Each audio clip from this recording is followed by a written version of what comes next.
Bismillah ar-Rahman ar-Rahim. Bismillah ar-Rahman ar-Rahim. In the name of God, the most gracious, the most merciful. Welcome to Lady Khadija radiallahu anha online college. Today's lesson is on A-level maths, pure maths year 2, and we're looking at R cos x plus alpha. If you're following through in the book, it's chapter 7 of the Edexcel Pearson book, and we're looking at example 15. Bismillah ar-Rahman ar-Rahim. Just a quick reminder of what we're trying to do here is we learned the a plus b formula for cos. So cos of a plus b, two angles added together, can be written as cos a cos b minus sine a sine b. So what we're trying to do today is we're trying to do it in reverse. So we're trying to take the right hand side is given to us, and we're trying to figure out what was the original question, what was the original part on the left. And we're using that because it's much easier to then go and solve the equation using the left-hand side. The left-hand side is much shorter, much simpler than the right-hand side. Okay, let's take a look at the example. It's example 15 from the Edexcel Pearson book. Express sine x minus root 3 cos x. Express sine x minus root 3 cos x in the form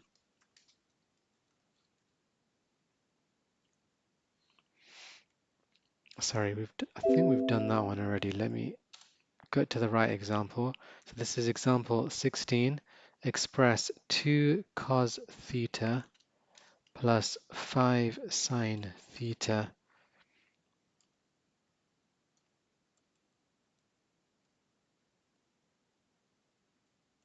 in the form r cos theta minus alpha.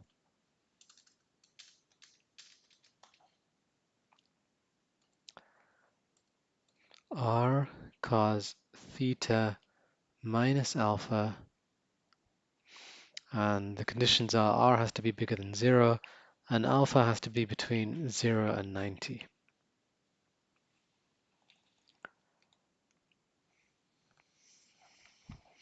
Okay, because we're told in the question that the form is r cos theta, is r cos, not r sine, but r cos theta minus alpha. That's what we're going to start with. We're going to take this r cos theta minus alpha and we're going to expand it out, or we're going to rewrite it in the other form. So we can put r at the beginning of everything. R is just at the beginning multiplying out everything at the end. So we can put r in at the front. Let me do it the other way. Let me take that equal sign and put it underneath just so you can follow what's going on a bit easier. So let's put that down here. So we can keep r as it is. That's on the outside of the brackets. But we want to really think about the identity that you learned for cos of a double angle. So how does that go? That's going to go like cos theta cos alpha with a's and b's, it's cos a cos b minus sine a sine b. We saw that a second ago. So let's try that here with the theta and the alpha. It would be cos theta cos alpha minus sine theta sine alpha. So I'll put in a couple of blanks there. Let me fill them in now. Cos theta cos alpha minus sine theta sine alpha. Once you got that identity right, then you just want to multiply out the r at the beginning. So we'd have r at the beginning here. So r cos theta cos alpha, and we'd have an R just here before the sine. So let's put that in as well. And the goal is to try and figure out what the alpha is and what the R is. So now we've multiplied out the R, we can get rid of the brackets and put that in here. So how are we going to figure out what R is and what alpha is?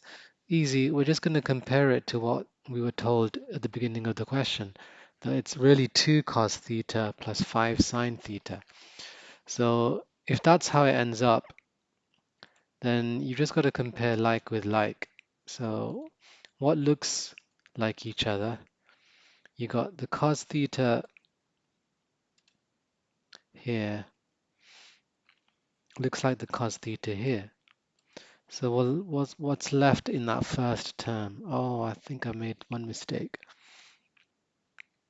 With the cos, the sign changes. So we've got if you got minus in the middle here, then when you do the expanded form, that's going to change into a plus.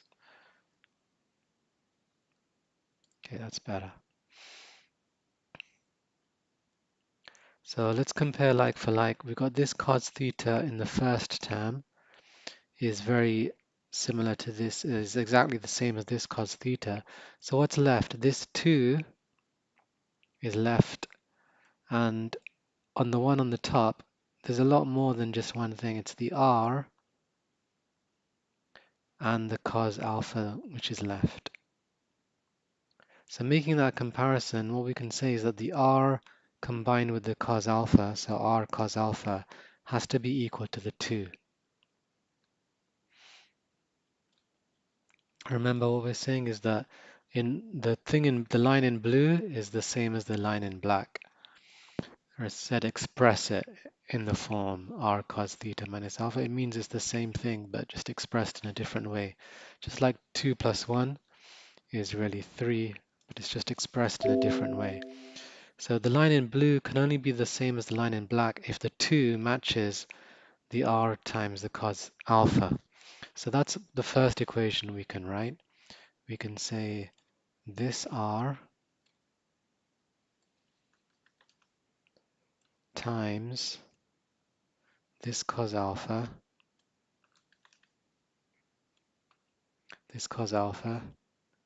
those two together have to be equal to the 2.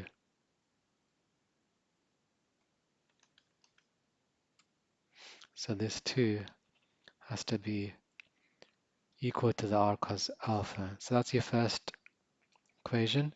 And then we can do a similar matching type thing on the second term. So we've got sine theta here matches the sine theta here. So what's left? You've got the 5, and you've got in the line in blue, what's left is the R and the sine alpha. So that's our second equation. The R sine alpha has to be equal to the 5. R sine alpha has to be equal to 5. Have we figured out what R is yet? Have we figured out what alpha is yet? No, but we are very, very close. First thing we're going to do is just put this equation underneath. So I've got the sine one on top and the cos one underneath. Then I'm going to take advantage of sine divided by cos is tan. So if I divide everything on the left by everything on the left, then everything on the right gets divided by everything on the right. So I'll end up with one new equation. On the right hand side, I've got my 5 divided by 2, so that's just 2.5. On the left hand side, something amazing happens. The R cancels with the R on the bottom. So all you're left with is sine divided by cos, but that's tan. That can be rewritten as tan, so it just becomes tan alpha. So tan alpha is equal to 2.5. And you can now find alpha by inversing tan. Just press inverse tan of 2.5 on your calculator, and you will get an answer for alpha, which is 68.2 degrees.